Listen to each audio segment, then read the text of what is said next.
Oh boy. What's up, good people? Mark Holmes here, and as always, I want to say thank you all for watching, commenting, subscribing, and being part of the Jobu Sports Report. Without you guys, as well as you ladies, you know that this literally does not work. You know, today was a great day to see the rookies on the field. And, I hope that 3-4 years from now that we'll be looking back and we'll be saying incredible things about the draft class that we have. And I'm hoping that with that draft class that we also add on to that a little bit, last year's draft class. Sometimes you get rookies that come out the box and they're great. I think in my mind, RG3, I think of Chase Young, and when they came out the box, you looked at those guys and like, oh my God, these are guys, as Dan Orlovsky would say, have a Hall of Fame pedigree, that they're headed to Canton. But then, Aldon Smith's another one. But then, a couple years later, they're not what you thought they were going to be. And maybe the reverse can be true about Mozzie Smith and Overshone and Schoonmaker, that those guys will be able to come through and make an impact to help this team this year. We're going to need those guys too. And that the great offensive line robbery, that maybe, just maybe, we look back and say the Dallas Cowboys moved back 5 spaces and got their tackle and got their center, the new Travis Frederick and Tyron Smith. I don't know if that happened, but you look at the size of Tyler Guyton, 6'8", about 330 pounds. You look at the tenacity and the size of Cooper Beebe, and you realize getting those two guys essentially for one pick, that was huge. They literally got 700 pounds a player for one pick. 700 pounds a player for one pick. This is what always happens. You realize that, right? The Cowboys get trashed for not making moves in free agency. We get told that they don't have any money to do anything and this, that, and the other, like other teams. We get told the Eagles spent $400 million, the Cowboys spent $20. Here's an amazing thing for you.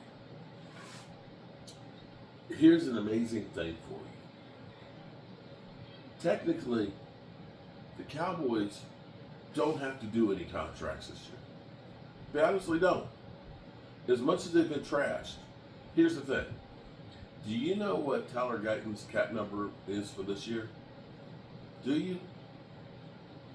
As a first-round pick, his cap number is $795,000. The Cowboys got their 12 undrafted rookie free agents. They got 7 of 8 of their drafted players under contract. And they went from $5.5 million, right, the cap space, to 3.8. Today, as we sit here, they got 3.8. In less than 3 weeks from now, they'll get another $9.5 million.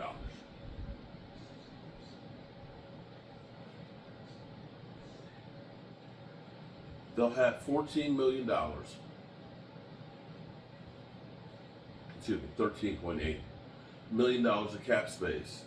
They'll have their whole rookie class signed and the rookie free agents, and they actually still have a little bit of money. And oh, by the way, if they do get CeeDee Lamb done, they could have an additional $10 million. So now they're sitting here with about $24 million. And that's if they don't do anything with that. Now they could roll that money over next year and have it for players for next year.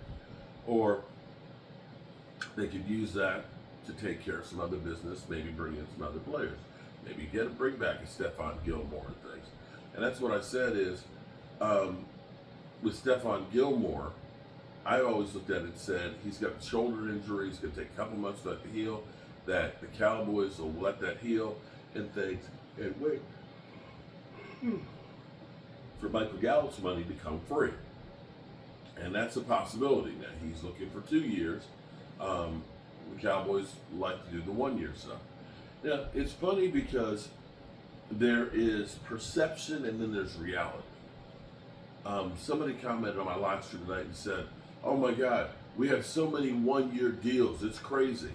Well, I don't think people realize that most teams, on average, have about 40% turnover rate. About 40% of the players go at the end of the year and are replaced. And that's about where the Cowboys are with these things. They do these 1 year deals because they have the vested veteran, whatever it's called, the vested veteran thing. After you've been in the league for 3 years, basically you can sign to a contract that your cap number will be less than what you're actually paying them. And that's how the Cowboys end up getting a lot of these players. And a lot of times the Cowboys are actually really good at evaluating some of these guys and can say, basically, hey, you come to Dallas for a year, you play really, really well, we'll get you a contract, or you'll get a contract elsewhere. You could look at a guy like Robert Quinn, who came in kind of on a down year, got 11.5 sacks, signs a $75 million deal with Chicago, and the first year had like 1.5 sacks.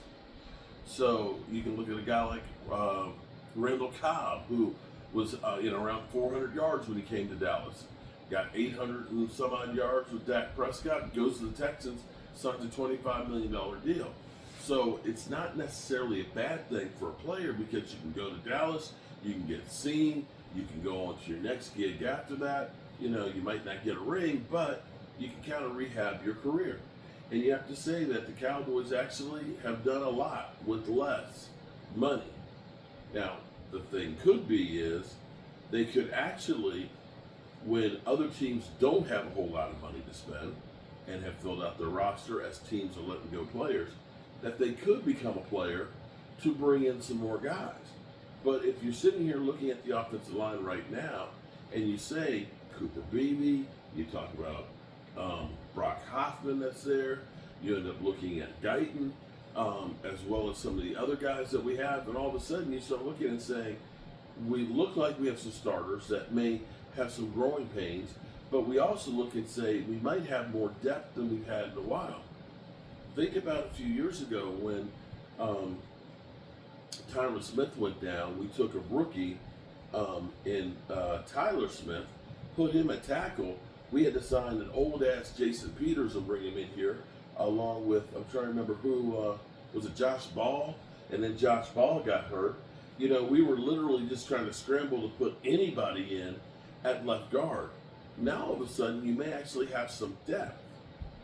Now I don't want to try and get people hyped up and things, but I've said the team isn't as bad as everybody makes them out to be, and they're maybe not in cap hell as much as you think. Now, of course, we didn't sign the Derrick Henrys, we didn't sign the Saquons or things like that, but we still are going to be a really good competitive team. And that's all I'm going to say about that. Today was also a sad day, too. Let me say, Randy Seitz is in a bad way right now. Randy had the head-on collision. Teenager fell asleep in the truck that was driving and ran into him head-on. And he's got broken clavicle and internal bleeding and blood clots and lacerations and everything. And it's going to be a tough road ahead for him. And he could definitely use your prayers. But he's not the only one. Alan Williams lost somebody that he was truly in love with. And he's hurting. And Gina Dallas Diva Yesterday was her dad's memorial service because he passed away. Lifelong Cowboy fan and things. So I bring up all this, one, try and help out good friends and followers of the channel, but two, to remind you all how precious time in life is. Things can change so fast when you least expect it. And that's why you have to appreciate the things that you do have, the time that you have, and the people that you have around you. I always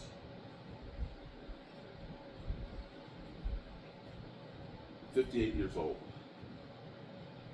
I don't expect to live to be 116.